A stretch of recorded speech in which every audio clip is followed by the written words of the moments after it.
All right, lads, welcome to the Back Yourself podcast for round 8 of the NRL and the preview of the round 8 games. Your host, Chris, here, going through every single game in the NRL for round 8. It is a quick turnaround. We just had yesterday the review being completed because of the Monday games, and now straight into it back on Tuesday with lineups for the next round. This one is the ANZAC Day rounds. We have 3 games on ANZAC Day, and then divvied up through the rest of the round. My co-host, Hussein, will be back on Sunday. Not sure if he'll do the review. Probably not. So it'll probably be the start with Magic Round coming around in round 9. We'll be back to normal proceedings. But going from here, let's get into and dive into round 8. Like I said in the round 7 review, round 8 is going to be fantastic. Must watch. There's a lot of games I'm excited for going into the round. So let's get straight into it. And the first one is probably the biggest talking point of all. And a lot of people, and I know everyone's going to want to watch this game. They put it on Thursday, and finally we get 2 of the top 3 sides playing each other. I'm trying to think if it's happened this year yet. Not yet. This is the first game that we've had the top 3 sides play each other. Obviously, everyone's probably waiting for Dogs Melbourne, but this is an appetizer before that. It is Dogs Brisbane in Brisbane. Huge game, but as my favourite segment, let's go to ins and outs. From the Broncos front, the loss of Reece Walsh due to a knee injury sees Cobbo take over at fullback. We'll get to that. Mariner comes onto the wing. Piakora returns to the bench after serving his 2-match ban to go get banned again. Dogs just one change that down south. Harry Hayes joins the bench for Jack Todd as he faces a lengthy stint with a fractured arm. Daniel Salukafita is listed 18th man. Dogs aim to win 7 in a row for the first time since 2014. Now, as they're all in the same lineup, outside of obviously the big marquee out, this spread has pushed out. At the original outset, it was closer to $1.90 each way. Now it is $1.50 in the Dogs' favour, with Reece Walsh being out, and a spread of 5.5 as it continues to go in the Dogs' direction. So, looking at this from a punter's perspective, you're like, wow, Brisbane underdogs at home, hasn't happened before. But obviously the ins and outs of the other big things with no Reece Walsh this week. So, I think Dogs have arrived officially, and it reflected in the price in the market. 5.5 on the road, that just establishes to me, okay, everyone understands this Dog scheme is really, really good. And that's why they are this much favoured on the road against a team that, yes, they don't have Reece Walsh, yes, they don't have Ezra Mann, but you know Broncos are going to be there in the end. They're not playing great right now, which I think added to it. And, yeah. So, what can I say? How can I put anything against Dogs? From a Dogs perspective, it seems to be all good. Just sit there and just keep taking Dogs head-to-head, and they're going to keep winning. I don't think there's anything that Brisbane have shown that they can all of a sudden turn it around in 1 week. Yes, they played in New Zealand, but they've lost back-to-back games. And now they're going against the Dogs side, who have won 6 straight games. Brisbane, like I've said 1,000 times, had excuses last week, but it doesn't mean to go lose to Warriors, especially where I rank Warriors. So it doesn't mean who was there and who was out. Obviously, Walsh played through injury, and that's another thing. But this is a big one for Dogs to prove finally that I think they've proven, but some people are still skeptical. Can they win against the big teams? Can they do well in the finals? Are they really deserved first place?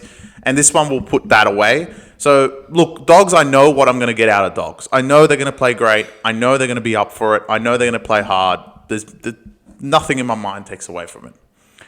Now, from a Brisbane perspective, this is where you got to look at the spread and be like, all right, at some point, this spread is going to go out too far. Is 6 the right number? Is 8 the right number? I don't think we reach 8 because 8 would be something ridiculous. And from my perspective, I would take Brisbane plus 8. That is another level. That would mean Reece Walsh is worth like 7 points, which is incredible. Right now, he's worth 4 points. That's probably right. They were 1.5. Walsh gets ruled out. They were out to 5. But this is not going to stop at 5. 5 is often a number that will get it to 6. So if you want to take Dogs, play it now. If you haven't played it already, take Dogs. They don't have Reece Walsh. Brisbane's not playing great. They're on a 5-day turnaround. They're going back home. Just seems like a perfect fit for a Dogs side who have smashed every team, haven't conceded a point in 2 weeks before the bye and after the bye against Knights and Souths. Obviously Knights and Souths, but still, they haven't conceded. Any other team concedes. So I think from a punting perspective, how can you not take Dogs? I don't think Brisbane will go down without a fight. That is for sure. But it doesn't seem like a price at the moment that I can take Brisbane on. Now, at that price, I would say 7, 8. 8 points is a lot for Brisbane. And there's not many times, one, you're going to get Brisbane as underdogs at home. 2, get Brisbane plus 8. You're not just getting a little underdogs. You're getting them 8-point dogs. And Walsh does provide a lot of their offense, and I said it last year that without Walsh, they don't look great offensively. They can't do much. Now, if they were playing someone that's very good at scoring, Dogs are not that. They're very good defensively, but they're not a good scoring team. Then I would be worried for Brisbane. So in this case, Walsh being out can be deliver a great something good, because Cobbo, fullback, you don't know what you're going to get out of him.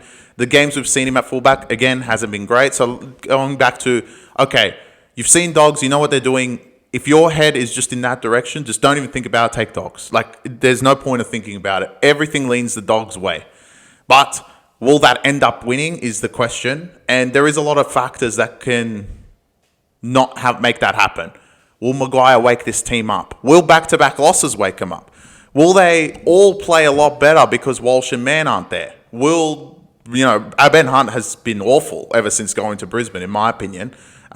Will he play a lot better in this game? Will Reynolds control the game? All things that can happen, but they're all ifs. And if you're thinking of not ifs, Dogs are definitely that. They're the complete opposite. So I think at 5.5, you have to play Dogs. Tipping perspective, if this is Dogs' first loss, it'll really raise eyebrows for me as to, let me see. If they lose to Brisbane, I'll be like, okay, they are, in the moment, not the best. Not writing them off. They could fix it through the season. But in the moment, against a team that they are supposed to match against, they didn't perform. And this Brisbane team, you're not going to get them in a better scenario than you are this week. Yeah, you could get them without Reynolds or something, of course, but no Walsh and no Mann. That's 2 starters of the spine not playing. So I don't want to... I'm not questioning Dogs winning. I think they'll win. But if they don't, raising eyebrows on, okay, you're 6-1. You beat Cronulla, but you were 10-point underdogs in that game, or 11-point underdogs. And you played a team that you were supposed to beat, according to the bookies, and according to everyone. I think everyone thinks Dogs will win this game. But you guys didn't perform. And that would raise eyebrows for me in terms of finals time more than anything else. But right now, tip Dogs, take Dogs at 5. I think wait till 8 to take Brisbane. 8 is a lot of points for Broncos at Suncorp. And I think if some ifs and some coulds will happen, could happen for Brisbane, very high likelihood, then 8 points will get you home. Maybe they'll lose by 4, maybe they'll lose by 6, maybe they'll even lose by 8. You don't know. But right now, I would take the point and I would swallow the points and take Dogs at 5, but I don't think it's going to stay there throughout the week. And tipping comps, tip the mighty Bulldogs. All right, on to game number 2, the start of the ANZAC Day games. And this is a true ANZAC Day game. No matter what they switch out of anything else, everyone knows Roosters Dragons is the ANZAC Day game. And it's actually put a game, this game is in particular going to be brilliant because of how the teams are, where they are and how they're playing and all that. So let me first do ins and outs. How could I forget my favorite segment? All right. Side note, I'm reading ins and outs for the first time. I know a few things on some of the teams. The last game is going to be more me screaming at a particular team. But anyway, we'll get to them a bit later. Oh, it just refreshed. All right. Roosters up first. Billy Smith's return from suspension sees... Mark is shifted to the wing. Dom Young drop out. Interesting from Trent Robinson. Okay. Linneus starts a prop in the absence of Nat Butcher, while Angus Crichton returns from a groin problem and pushes into the bench. Having returned in from injury last week, Liam Butcher comes to the bench with Butcher's first game. Butcher has played his first game in the NRL since suffering an ACL injury. So Egan Butcher's out, Nat Butcher's out.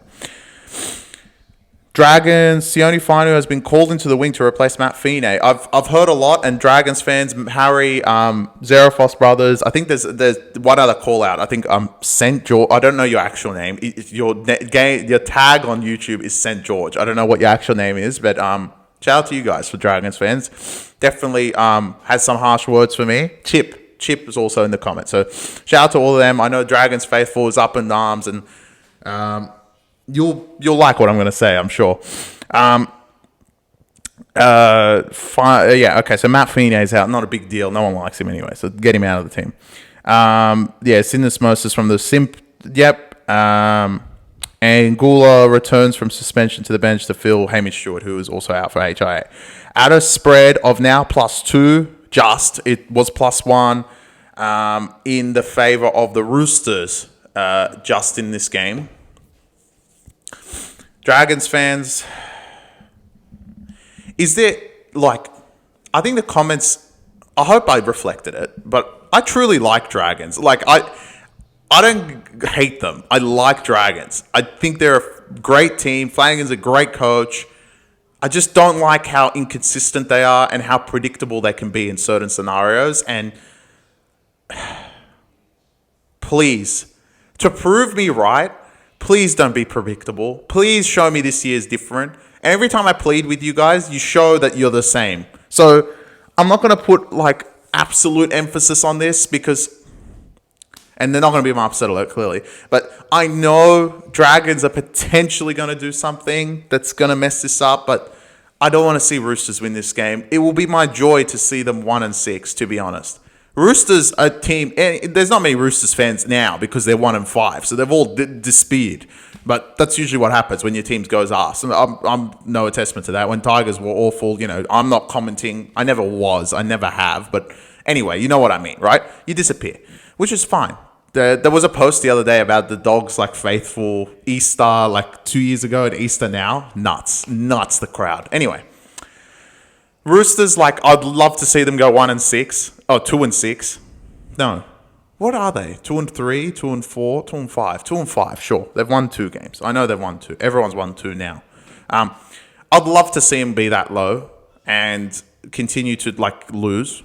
It's joyful for me because I know they're shit. And I call out Trent Robinson all the time. But Dragons, just don't mess it up, boys. I know it's in you to win this game, and the only reason I think you guys are actual underdogs in this is because Dragons, Roosters, have to win one. I think it gets to that point. There's nothing about this Roosters team right now. Okay, Billy Smith's back, Angus Crichton's back, which is a plus from last week. Sure. Egan Butcher, sure.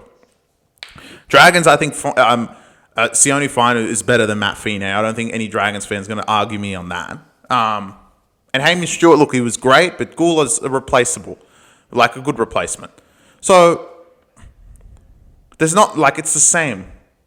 They're better than Roosters. They've played better than Roosters. They've been in games that they've lost anyway. There hasn't been really a game that they've got hammered. Yeah, they had that power loss, which I absolutely fried them for.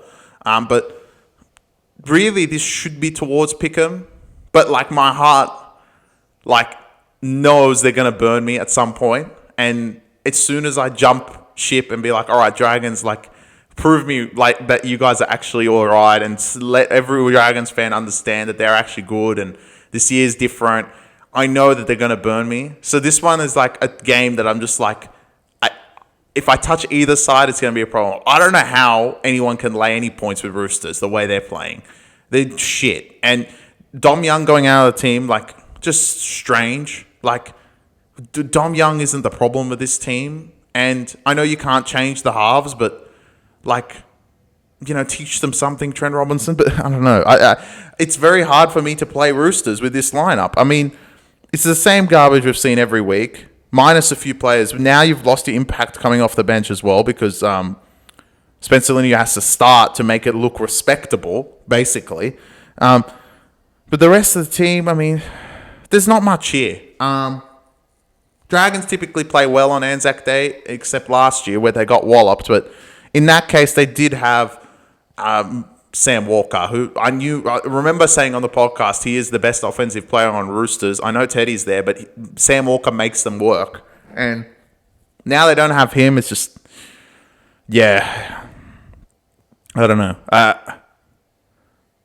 From a tipping perspective, I'm going to have to trust my gut. And I think, like, it doesn't matter. Like, at this point, it really doesn't matter because I'm just like, all right, I'm going to tip the way I want to tip. And I'd love to come back on this podcast come Sunday and just absolutely annihilate Roosters, especially if they're last after this week, which is possible because Para have a bye. That will really make me laugh. So Dragons, in my opinion, you've been the better side the whole year.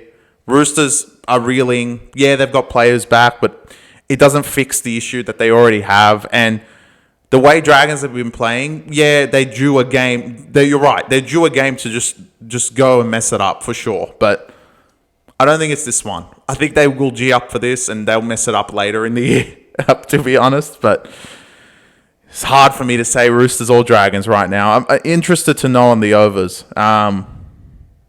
Or the unders, really. 46.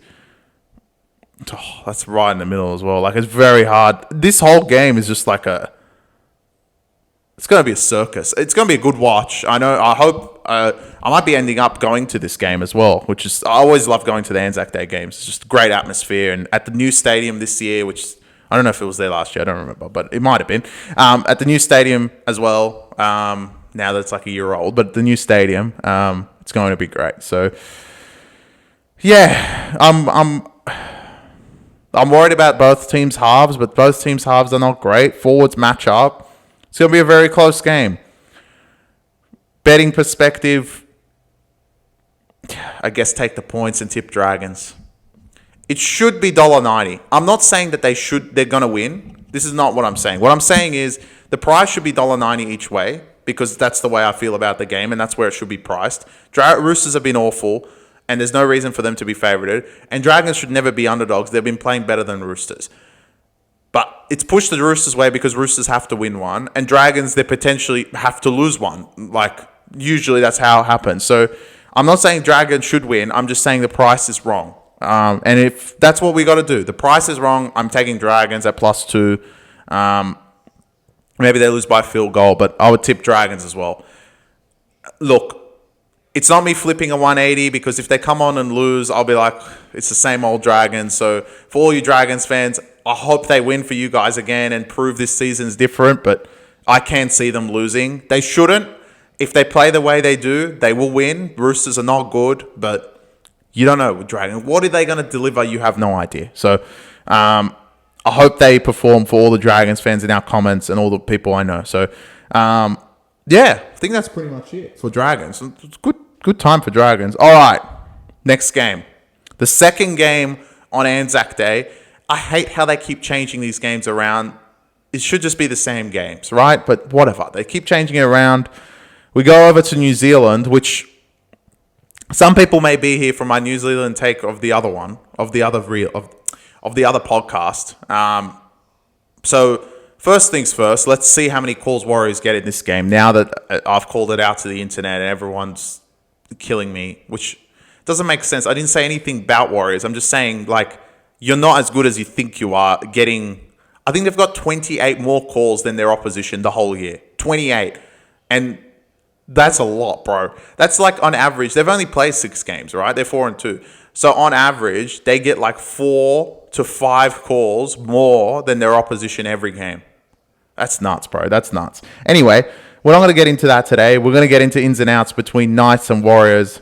Charnzi Nickel-Clostad comes back from concussion on Anzac Day clash. So live wire, Tuapiki goes to the wing and Kosi drops out. Thank God. Rocco Berry also is back after the one. Why is Rocco Berry back? Kirk Capewell actually did fine. Rocco Berry's back. Kirk Capewell goes back to the back row and Halasima to the bench. Halasima should be starting every game. Anyway, Warriors. Knights rising star. Dylan Lucas is back on deck, so Kant moves to the bench. Newen makes way. Cogger is named in the extended bench, and he looks to make a return from his finger injury. This one has blown out of the water because of my boy Adam O'Brien. And I think you guys know. Look, it's not Warriors hate, bro. You know what's interesting? Obviously, I'm going to tip Knights, right? But this is not Warriors hate, right? It's got nothing to do with the Warriors. It's just it could be any team. It could have been South. It could be Dogs. Dogs get a calls, but they're deserved. They're actually good. It could be Tigers. It could be Roosters. It could be Sharks. It could be any of them, right? That get more calls than the other team. When I watch the games, I'm like, why are they getting so many calls? And that happens every single game. So, look, of course I'm going to tip Knights. What? Look at it from a perspective of that video didn't exist, right? Just think of it as fresh. Think of it as a fresh video. Why would I lay 9 points with Warriors? Have they won? How many games have they won more than 9? One. The Manly game. That's it. Every other game, they beat Roosters by 8. They beat Tigers by 2. And they beat Broncos by 2. Yes, they're impressive wins against good teams. But doesn't mean that they're just going to go to Knights and annihilate them. It's incredible. And this is more pushed out because of how bad Knights are. Perfectly fine and understandable. I get it. They were awful. They burned me last week as well. But they played a Cronulla side at home. I get it. But they played Cronulla. Cronulla is slowly churning and getting back to the stage. All right, these guys are good, right? And they may have injuries as well, but it's getting better. And look, this week, Knights get back potentially Cogger and they get Dylan Lucas. And then now they have their second rows back on deck. So let me just double check. It should be a back row of Pierce Paul, Dylan Lucas, and why is Croker in the team? Where's Frizzell? Why is he starting front row? They've got someone out. There's another forward that's out. That's why Frizzell's starting front row. But anyway, Crossland ended up being fine, so he's in as well. The back line is the same as it was round 1 when they won against Tigers and then beat Dolphins. Gamble will likely drop out depending on how Cogger goes. Yeah, I have to take Knights. 9 points is a lot. 9 points is one of the ones that you would probably roll to 10 come game day. That's way too many. Look, Warriors can win from 1 to 10. If all the G's think, oh, Knights shit, they can't score. I know they can't score, but I'm getting 10 points. And am I comparing Warriors to Sharks? I mean, that's not a debate for me. Sharks are better than Warriors. So, it's 2 different levels. And from a Knights perspective, they get some players back. It's not the same team as last week. Dylan Lucas touted to be a future Origin second rower, and Cogger is, when he was playing, they were all right. Gamble did nothing last week. Yeah, I can't lean Warriors in any scenario. Tipping wise, Warriors should win, but if you want a smoky, just tip Knights. They can win. If Knights score, that's all it is. Defensively, there were periods in that game. They played a better offensive team than Warriors, one. But defensively, Knights defend okay. It's not a problem. And they were the second best defensive team until last week. So they defend actually all right. It's just about scoring. And you're getting points, an extensive amount of points to hope that they can score. And one of these weeks, they're going to score. It's the NRL. At some point, they're going to get points on the board. It's just the way it is. So, look, I know we've been burnt on Knights several times, but this time I don't think is one of them. This is now the overextending of the bookies. They're probably like, all right, Warriors are that good. Everyone thinks they're so good. All right, let's push this line as far as we can. And from a Knights perspective, everyone knows they're so bad and no one wants to back them, so we're going to keep pushing on that extreme. And that's why this line has just ballooned out to Knights being what? $4 something? No, $3.41 head to head. Whoa, bro. I mean, what's 10.5 alternate paying? $1.71. So at some point, this will roll over to 10.5. That is incredible. And once they get to this extreme, you have to take the other side. And Warriors, yes, they can win. Yes, they can keep it going. But they do have outs. They don't have everyone there. Tuivasa-Sheck's still not there. I forget who else is out from the Warriors. Fisher Harris is still out. And they're the main, 2 good players. And I can't imagine with them, this would be like 12, 13. Whoa, bro. I don't think anyone would lay 13 with Warriors, even if they had everyone. So I think Knights is the play here. Again, a smoky to win. Maybe will be my upset alert. Depends like on another game that I've already got in my mind. I haven't looked at the lineups, but we'll see. But there's a smoky that they could win. They could win outright. There's no Warriors hate. I know you guys have injuries, and it's going to come into fruition at some point. I can't see it continuing that you guys win these games by 2. And even if you win by 2, you're getting 10 points with Knights. So, yeah, go win by 2, sure. But a smoky tip is Knights. I think from a points perspective, there's no argument. The spread, 100% take Knights. Wait for 10. Everyone's going to take Warriors. Like I said, everyone's on the extreme. Warriors are really good. They're a top 4 team. Knights are really bad. They could potentially come last. So all you're going to get is money on Warriors. So all that's going to happen is it's going to go in one direction. So just wait until ANZAC Day. And these games in particular, the 3 on ANZAC Day, the first one everyone's going to have a play on because everyone's going to want to watch the Roosters-Dragons game. As soon as they lose that, usually there's only one other game, but there's 2 this year, and there's one straight after it. So everyone's going to play huge on this game, and everyone's going to take Warriors. No one's going to take Knights. So just wait. I'm going to put 9 here. It's 9 right now, but it will be 10 come game day. So just wait for Knights. Yeah, Lucas and Cogger hopefully come in. That's huge for them. I know Klostad's in, but I don't. Offensively doesn't change anything. Yeah, he makes run meters. Yeah, he gets them out from the back, but scoring-wise, nothing changes for me if he's in or not. So I think if Tuivasa-Sheck was in or Fisher-Harris was in, sure, but the spread would reflect that. Cool. On to the final game of ANZAC Day, which, oh my God. I've just quickly read, because Sportsbet has a feature now that they actually say what's the ins and outs on top. But anyway, Melbourne host the South Sydney Rabbitohs. Oh my God. Storm's loss of Jack Howlett. We'll get into ins and outs. Storm's loss of Jack Howlett, offset by Nick Meaney coming back from a jaw injury. Tui Kamiga is out with an ankle injury. Lazarus joins. He's in place of him. Premiership winning Hub Nelson returns to work through the NRL return to play protocols concussion as he's on the reserve for the ANZAC game. Oh my God. After 1 game at centre and 2 at 5'8", superstar Latrell goes to fullback. Jai Gray goes to the bench with Dodd dropping out. Bentley Harp comes onto the wing, so Jack fits into centre and Aiken goes to the back row. Jayden Sullivan returns from suspension to half back to partner Cody Walker at the scrum base. Harbiner is out with anger, so Jai Arrow goes to lock. All right, look, too many changes from these idiots. Let's just... Oh my God. All right, Kane Bradley's still there, so let's just... Oh my God, South. All right, not looking at the line. I hope this is pushed out. Holy shit, South. This has got to be like 14 at least now. 13. Oofed. All right, first of all, let's go back step 1. Let me just check before I say anything. First of all, do you remember the last time when Melbourne lost, what happened? And they played a much better team than South, first of all. Second of all, South are off back-to-back losses, and I don't think Latrell moving to fullback will help that in any way. Yeah, Latrell's probably better suited at fullback, but Jai Gray, which is incredible, Jai Gray is second in Dally M, and he's on the bench.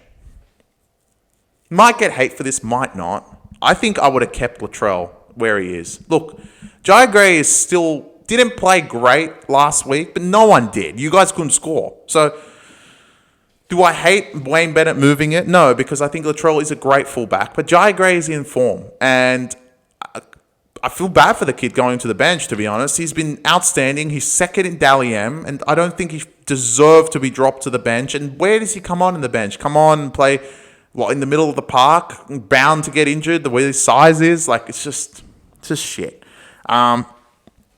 Maybe even put him I don't know who this... Bailey Bentley Hope, is that his name? Bailey, yeah. That's his name. You couldn't put Gray there? Yeah, he's small. Yeah, he can't catch the ball in the highs, but that's why you have players like Whiten and Campbell. They're good in the air, they're tall, and they can cover for him. But anyway, whatever. Spread perspective at 13, which that's what will be here. Is that it? I mean, Is the South downturn finally happening? Yeah, I think it is. Last week was not great. Do I think they'll bounce back? They might play it a little bit better with Latrell at fullback, but wrong time, wrong place to play Melbourne. They've played on the road a few games. Well, they played in the home, and then they went on the road to Dolphins, where a place at Suncorp that typically play really, really well. But not this time, and obviously Bellamy, he's not going to be happy with any of their performances, really. They've smoked teams like Para and Warriors and Manly, but they've always let teams back in the game, and one team I wouldn't want to play this week is Melbourne. At some point, they will fix it up. And South last year this time when they played this game, wow, South got pumped. Will it be the same? Potentially. I don't like laying these big spreads because I know South are always in and out the game, but yeah, I think South at this point are going back to earth, and I think they have one more big hit. They've just entered the atmosphere of the earth, in my opinion. They were in Mars, the way they were playing. They were like, all right, all the way up here. Why are we here? We shouldn't be here. We don't have Cam Murray. We don't have Latrell. Then they've gone through the stratosphere and got to this point, and they're literally seeing the earth, and they were like, oh, we actually have to land and stick that. And they're not going to do that. They're going to hit the ground really hard and a huge reality check. And I think this week is like a reset. So, in my opinion, lay the points with Melbourne. 13 points is not enough. Melbourne are on a different level when pissed off. And when they're actually all song, it's unstoppable. It's honestly unstoppable. When they're just throwing the footy around, everything's working, it's actually insane. The weather may help them. Could be potentially weather across the whole weekend. I don't know about New Zealand, but in Sydney and Melbourne there could be. But I don't think that helps South. Melbourne, if anything, they're just going to punch it through the middle 1,000 times. I think without Harry Grant, it does make it a little bit harder. But Hughes, Munster, Pappy, it's going to be enough to beat South.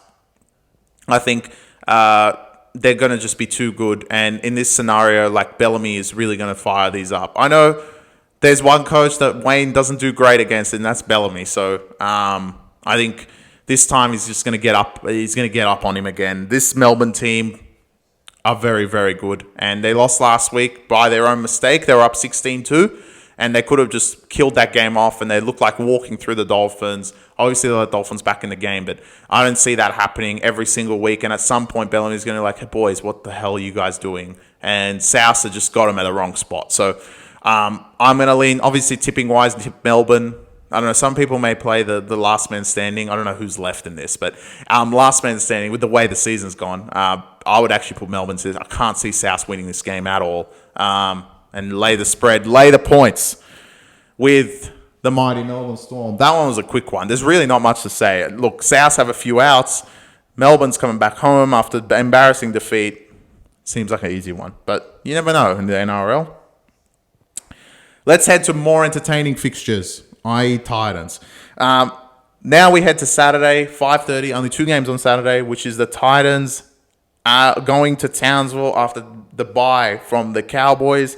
Love to see what they've done through their bye. Back rower Bateman returns from an infection. Oh, wait. Okay, cool. So it's Bateman and Nanai. I thought he dropped Nanai again. No, Bateman and Nanai started second rowers. Kai McDonald, thank God, goes to the bench and with McIntyre, Harrison Edwards, 18th man. Not much to say. Barnstorming forward Andrew Fafita has been named to play despite initial fears he could miss a month. Interesting. Yeah, that's what I thought. I thought he was out for a month. Cam Pereira is also back from a hamstring injury. Both back from hamstring injuries early. Fascinating. Brock Gray serves his suspension returns from suspension with Cleese Haas and then dropping off the bench. So Cleese Haas is off the bench. Is that what I just read? I thought he was the next coming. So Randall's okay. So David Fafita comes back, but he's on the bench, so he's not actually in the lineup. I thought he was starting. Cowboys are basically the same, other than Nanai actually starting with Bateman, which was what we thought they would start with. Jolloff, Gray, and wow, that Titans bench. And we still have Weaver, don't we? Just... Whew. All right. The spread is for this fixture, which is going to be must-watch TV. Whoa. All right. No one likes Titans anymore. Fascinating. 3 losses in a row for the Titans. Cowboys off 3 wins in a row. 2 of them being on the road. And now they come home after their bye. Has Todd Payton taught them a thing? That's the real question. Look, first things first. David Fifita playing or not is huge. I thought he was out for a long time, and I know Titans will give in. But it seems like he's playing this week coming off the bench. Whatever. If he's there, he's there. It doesn't matter where he comes off the bench. Canberra is big because that gives the Titans ability to score tries. At least they get it to the edge and they know Canberra is going to go pew, straight past everyone. Cowboys having a bye. I just don't think they've done anything. It's normal Cowboys, right? Look, they went on a bye from let me guess, from Perth, right? Yeah. Who did Titans play? The Raiders. So they're on a 1 day shorter turnaround, 6 days, compared to Cowboys, whatever, like 10 to whatever it is, 14 days. Very hard to pick this game. Titans, they're awful in patches, but some patches they're good. And that's the same with Cowboys. So, I think Cowboys have been a little bit more consistent going the last 3 games. The first 4 were atrocious. The first three were atrocious. But they played good teams, right? Now they've played South and dispatched them, I guess. They won by 8. I think South gave them a lot of favours, like I said. Titans were not good against Raiders, especially in periods, especially the end of that first half. Awful. And the second half, I think Raiders just like I said, it's easy to beat Titans. Can Cowboys deliver a performance like that? Cowboys are just not that sort of team. So you're going to get 2 cents of Cowboys, right? Cowboys are either going to win and cover the spread by a mile because Titans are just that awful.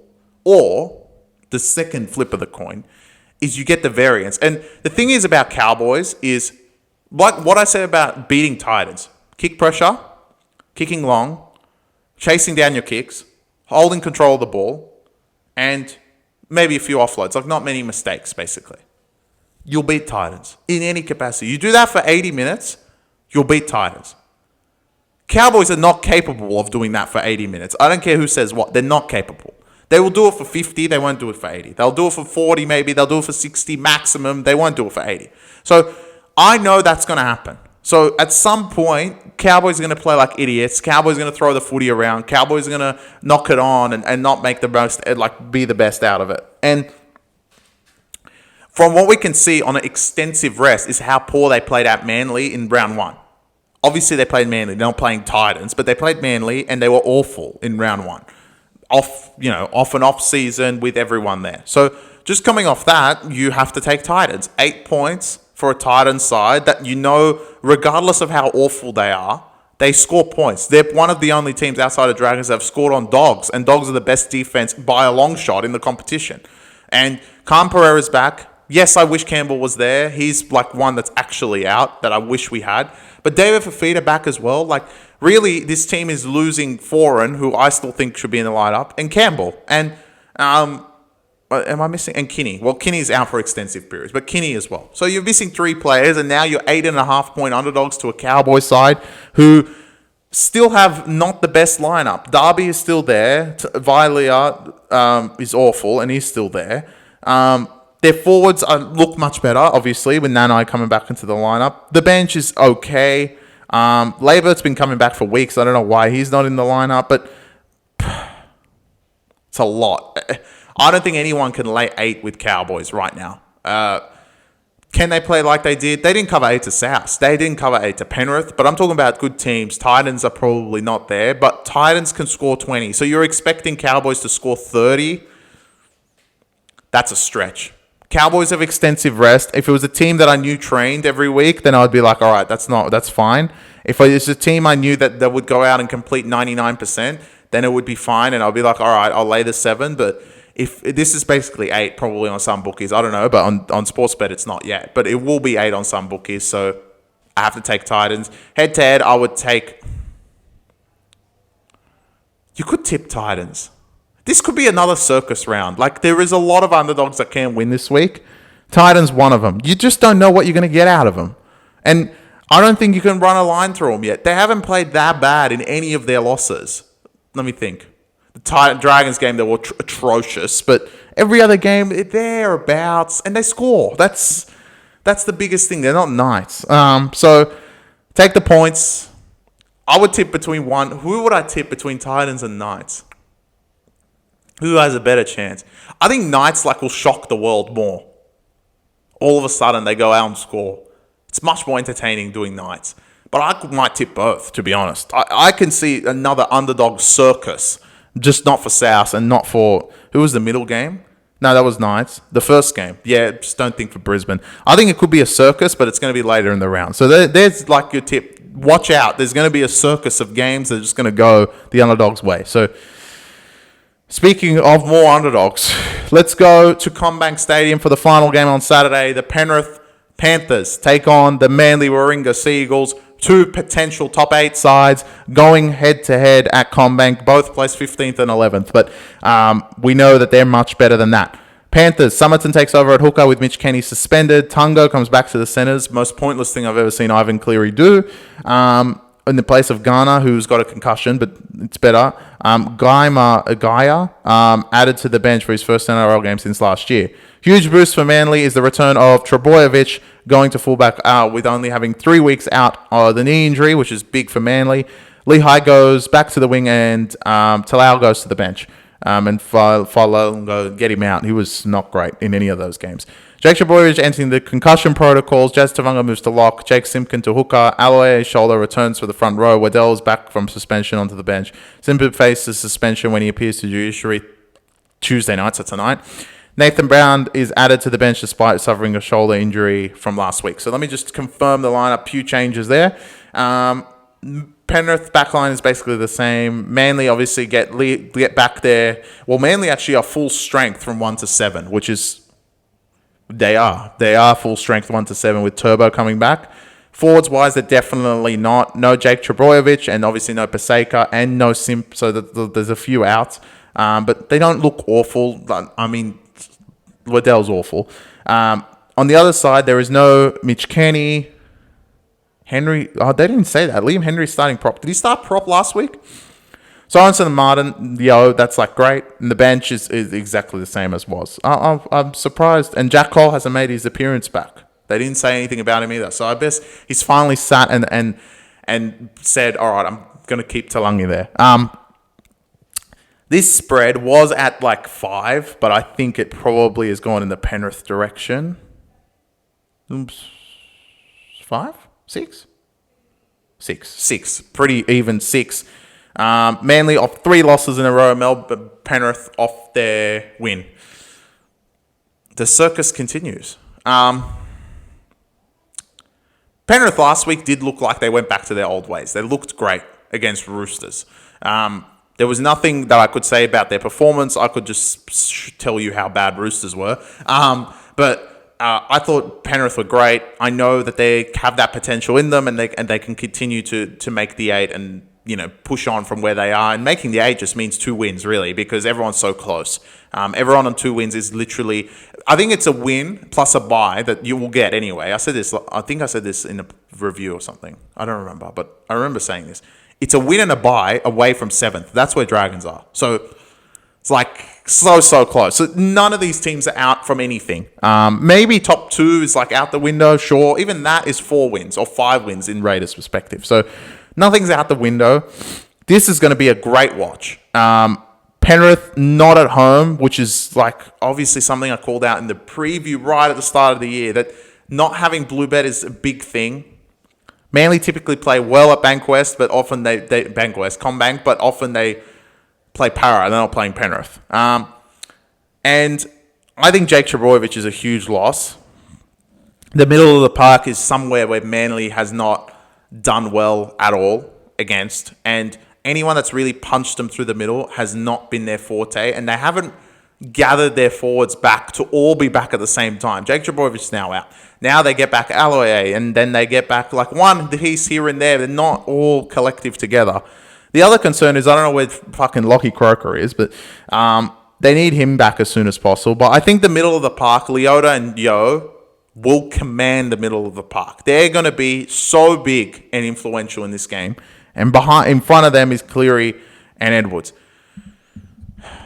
I love my Manly Seagulls, but this one's going to be really hard for me to sit there and go, all right, I'm going to tip them. Because I just think Penrith, they're going to warm up slowly.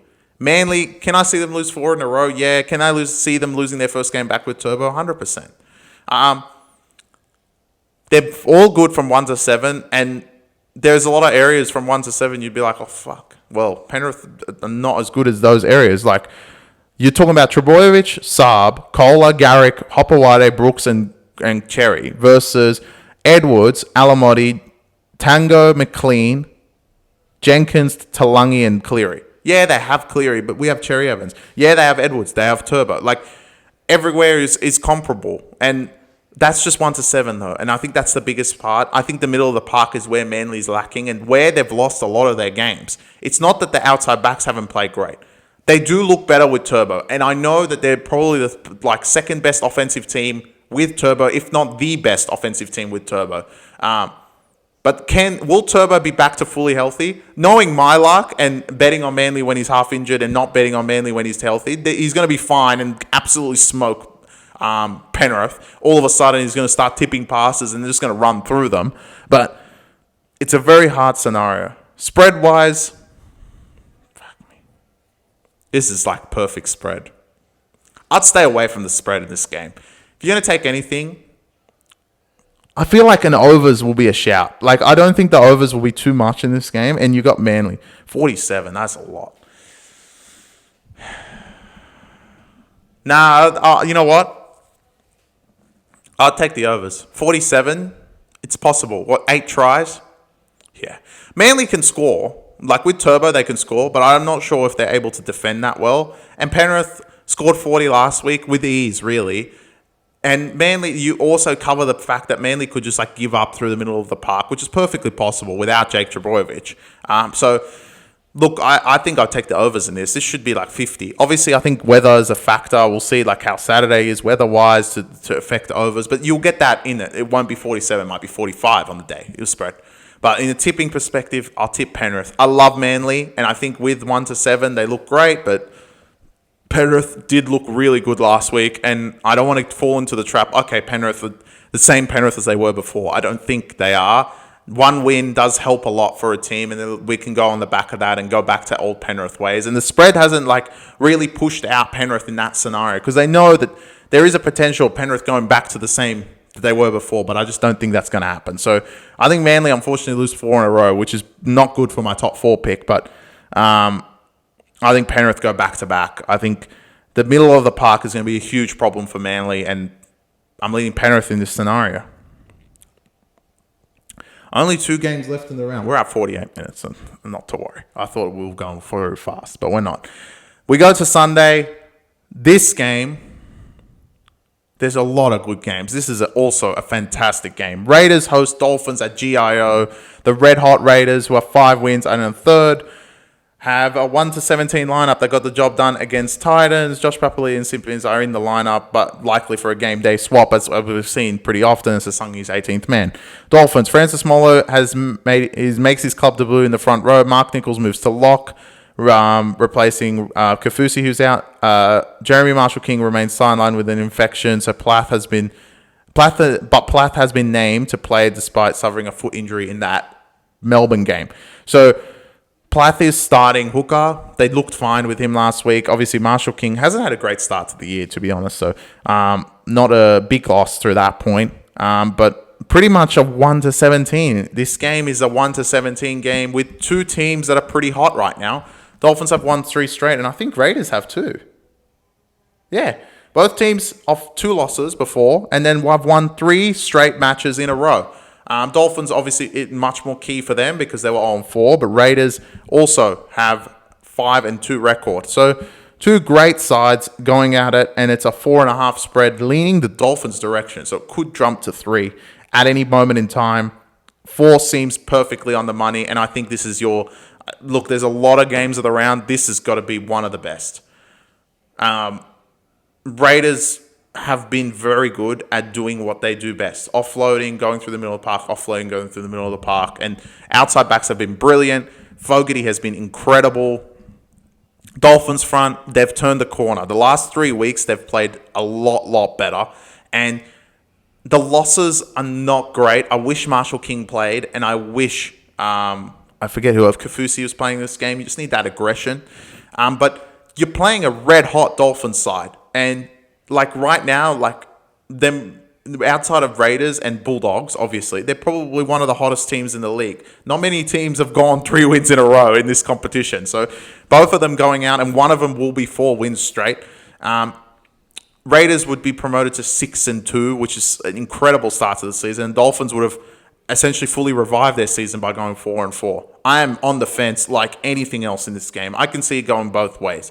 Raiders' perspective, they can just keep chipping on.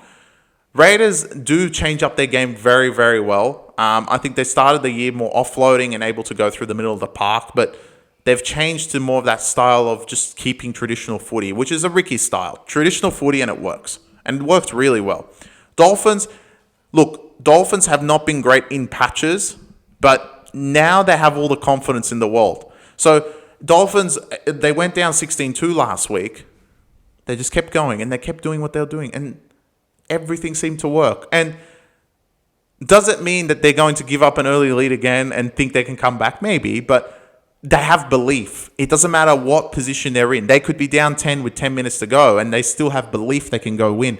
Because of their ability to score, you could say that is possible. They are so good offensively that right now, if they win this game, they could definitely be promoted into the top 3 for me as offense. They're insane. And they started the year absolute dirt, unable to score, weren't imaginative, didn't do anything special. But now that they've all played together for a while now, and we have the same 7, the back 7, as we've had for the last 3 weeks, they look much better. Herbie Farnworth and Avarillo are absolutely playing games. Cody Nikorima and Katoa looks fantastic. This is just going to be an absolute spectacle. So if you're in Canberra, you're a Raiders fan, and you sometimes go to games, or you have a season ticket. Season tickets obviously will be there, but some games, this is going to be an absolute cracker. Raiders and Dolphins, 2 great teams playing 2 great times, and now it's time for me to pick one because, like, I don't know. This one is probably one of the hardest. There's a lot of hard games this week, but this is like 2 great teams. They're both playing good. Dolphins, you could probably argue, look, the only reason I'm going to tip against Dolphins is because there is moments in the game that they don't play great. Raiders had that in the first 20 minutes. So what can you say? It's the same. Raiders had it in the first 20 minutes against Titans, and these guys had it against Melbourne, who are much better than Titans. I don't know. I feel like I'm going to tip Raiders and take the points with Dolphins. And this could land on a field goal. This could be a 2-point contest. I don't think Dolphins, look, if Dolphins go win, they'll make the 8 at this point. I think, they'll be my final spot. I think Raiders stay there. They will be my final spot in the 8. Because they've completely turned it, and now they've done it against a very, very good team. And the way the Raiders are playing. So I would tip Raiders and take the points with Dolphins at 4. If it goes to 3, then I would just stay away. Maybe take an overs. Maybe take a try scorer. It's going to be a very difficult game to tip. What's interesting is the points. Field 48. Yeah, it's going to be a lot because Dolphins and 2 p.m. So look, in terms of match day game of the round, this is definitely up there. Like I said though, this round is just literally outside of Storm South. I'm trying to think of any other game. Not the first one, not the second one, not the third one. Penrith Manly, no. Trying to think, and just make sure I've covered all the games. Yeah, Cowboys Titans is going to be great. Literally every single game outside of Storm South is keep your eyes on the TV. It's going to be special. Every single game. I I don't know how the NRL didn't do this, but the way the games have just panned out to make this round, it's, you know what? What's fascinating is this is nothing like next week. Next week is awful for Magic Round. This is Magic Round early. This could give me this could be an interesting reel. I don't know if people understand, but literally this round feels like Magic Round, does it not? Like, I know the Anzac Day clash and I know everything around it, but the way the games have panned out and who's playing who at what time, every game has a story. Every game is going to be interesting. Outside of Melbourne South, every game is going to be like great watch. I don't know. It feels like Magic Rounds come early for me because this round is like every game I just want to watch. I'm just like, I can't wait for this to happen. It's truly exciting. But yeah, I guess that's just how the cookies crumbled in this one. And I guess that's a good segue to the final game of the round. So just to end that, I'm going to tip Raiders and take the points with Dolphins. I know it's 4, but this could easily land on 1 the way both teams are playing. Final game of the round. And you know what? It's taken me 56 minutes. And you know what? The whole 56 minutes, I've been so positive. So positive. I haven't said anything bad about one particular team. Maybe Warriors, but that's normal after the last podcast. But they're also laying 9, like they're 9-point favorites in a game. But now, yeah, it begins. Like, if you thought it's just going to be a calm podcast, I'm just going to sit here and go through every game. No, because Tigers have to go fuck that up. Tigers host the Cronulla Sharks in their first game at Leichhardt, and this is going to be like, how do I say this to make it sound awful? I'm going to say it well. Let me just read the ins and outs. After one game in New South Wales Cup, Lockie Galvin returns to the halves with Luai. Dewey goes back to the centre. Naden pushes out to the Naden's on the wing. Royce Hunt returns to the bench after missing the Easter Monday clash. Yep. Rudolph is out with an ankle injury, replaced by the Tupaka, however you say the name. I call him the Brazilian. He's been fantastic. It only changed to the night squad. Hamlin Luele is among the reserves and looks to make a return from a knee injury that sidelined him from round 3. Hamlin Luele is also a very key factor in this game. I'm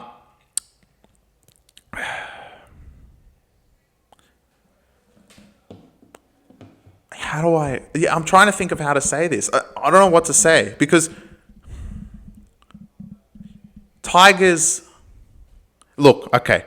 Let me first, what I'm going to do is just look at the spread and just tell you guys to take Sharks, and then we'll get into what they've done. Because, in my opinion, 7.5, is that it? Okay, first of all, let's just say it the way it is. This Sharks spread should be 10. Look, Tigers have not, like, last week was just something new. And yes, you get Galvin back. But, actually, it leans into the spread. Bro, have Tigers just like thrown him into the den of the 9? I want to say it properly. Like, they've literally, if let's say Leichhardt was a 9th wonder of the world, which it is, everyone calls it the 9th wonder of the world. It's like putting Galvin in the middle of that Colosseum going to be at war. Anything this guy does wrong, I don't know how the crowd's going to react. How is the crowd going to react to Galvin? How? If you're a Tigers fan and you watch this podcast, put down in the comments if you're going to the game. Are they going to boo him? Are they going to be happy for him? Are they going to... Who knows? And from a Tigers perspective, what benefit are you getting out of this? He plays or not, you will likely lose to Sharks. There's no way around it. Sharks are warming up. They looked good last week against Knights, one of their best performances of the year. Will Kennedy, for all the criticism he gets, leads Dally M voting. And you've brought back Galvin for what reasoning? To revive your season. You might as well play him last week. Look, I think like... There is like... I know there's like legal matters going... There's legal matters going... It's just silly. It's just silly from Tigers. Absolutely silly. Like... Yeah. I love my team, but the last like 3 weeks dealing with this kid, 2 weeks dealing with this kid, it's just been just a raucous. And this is another thing to add to it. One, bringing him back. all right, you had to at some point. You realized last week that you couldn't do it without him. Sure, like I knew that was coming, but you couldn't do it without him. Fair enough. 2, you're not bringing him back in any game. You're bringing him back after a loss where we got embarrassed by a Parramatta team. Yes, we came back, but we got embarrassed in the start of the second half. And you bring him back against a game that we're not expected to win anyway. And if we win, we're going to be huge, like we're 7-point underdogs. 3, you're not bringing him back in a game that we're on the road. You're not bringing him back in a place, even if this was in Campbelltown, I'll give you guys some break. This is at the 9th wonder of the world. Leichhardt is first game of the year at Leichhardt. This place is going to be absolutely popping at 4 p.m. in the afternoon. And from all you guys' perspective, no one knows. Benji doesn't know. The crowd, like the members, no one knows what the fan next to him is going to say when Galvin runs out there. Truly, that's the facts, right? Galvin could have gone out there and they all cheer for him. I very much doubt it. They could go out there and absolutely boo the shit out of him. I very much, highly likely that's what's going to happen. He boycotted, like he just left the club. Didn't look at the contract. Look, it might have not been him. You know, there's all this talk about the agent not giving him the contract. I get it. But he's the one out there. Anything. He, like, kicks the ball wrong. I reckon there'll be a boo. Like, you've just, like, thrown him into the den of Leichhardt. That could be the title of the reel. Thrown him into the den of Leichhardt. Literally. I don't know. Am I the only one seeing this way? I mean, put down in the comments if you don't think you see it like this, but I see it like, holy shit, this kid, 19, regardless of what he did, they've literally said to him, we need you back, and all right, we need you this week, and we're going to play you at home to Sharks in front of a crowd that's going to be a sellout at Leichhardt. Galvin, all right, he wants to play footy. He's going to take any chance he gets. Look, he's going to take any chance he gets, but the crowd, you can control what they're going to do in this game. It could be anything. It could be like, all right, I'm happy he's out there playing for us. He's going to serve his 2 years and he's going to play great as a Tiger. But he could play awful. He could play shit. He could not get that reception first out because he's not a Tiger anymore. And a lot of players, including myself as a fan, was banking on Galvin being there for the next 15 years. You don't know what you're going to get from this crowd. And you've just thrown him into like a fortress that is Leichhardt Oval, a place that Tigers always play well at. Nah, I think this is like completely wrong management from Tigers. Bring him back in a week that like, all right, we're playing a team on the road, we're playing a team at Campbelltown, or we're playing in the Combank. Last week was a perfect example. There was more Para fans than Tigers fans, first of all. And second of all right, it was the first week, get it out, right? Let it go. The first week he would have got it out of his system. Yeah, we may have lost, maybe we would have won, who knows? But this week, bringing him back, 1 week off. He played New South Wales Cup where they scored 10 points. I checked it in the last podcast. He didn't do shit. And now he's going to come straight back into the lineup. And, like, the nerves of this kid. Like, I would be nervous. I've said to the club, piss off. I've said to the coach, he sucks. I said, I don't care. Like, I've put a lawsuit against Taruva and Luai for the posts they have on social media. And I'm going to run out there as a 6 jersey against a Cronulla side where I'm not expected to win anyway. And on top of that, the crowd is... What's the crowd going to do? Is the crowd going to boo, cheer? Are they going to be happy for me? Are they going to hate me? Who knows? Ridiculous. So, all of that contributed. Sharks line, Sharks head-to-head. How can I tip Tigers? If Tigers didn't have Galvin, I'd be more inclined to tip Tigers. That's what the level's got to. Because this is just the wrong spot to bring him back, in my opinion. Terrible spot. And if you're a Tigers fan going there, if you want to win a game this season, keep your mouth shut, right? Just keep your mouth shut. I'm not going to be there. I don't have tickets to the game. It might be something I might want to go to. We'll see if there's tickets. I don't know if there's any available. They could be sold out. But I'd love to be there because I don't know what reception this kid's going to get. And if I'm a Tigers fan, truly, if you're a Tigers fan, don't say a word. Just cheer the team like you normally cheer the team. Pretend none of this has happened the last 2 weeks. I don't think people will listen to me. People are going to do whatever they want, and that's what usually people do. But I'm just saying, just don't. He's 19. He has a long career ahead of him. And I know he's burnt bridges. I know he's burnt bridges with us. I get it. But you want to win this game? just keep your mouth shut. If you give this kid anything more than what he's already feeling, as I'm playing next to Luai, who sent me this post about teamwork, Taruva's on my wing, Benji's a coach that I said it was shit, and my own fans are booing me, you think he's going to play gun? You think he's going to go out there and throw 3 cutout passes and find a winger and make try assists? No, he's not going to do that. Doesn't care. Nah, terrible spot. Absolutely terrible spot. So, Sharks, I don't have much to say about you guys. I think you guys have been playing great, and last week was your best performance. Liam Kennedy, like I said, Will Kennedy leads Dally M, and I think it continues. It just shows how bad Hines is playing. That's the only thing, that Kennedy leads Dally M when this should be Hines. But, yeah, I think that's pretty much it. That wraps up the preview podcast for this week. Like I said, 7 of the 8 games are just going to be must-watch TV.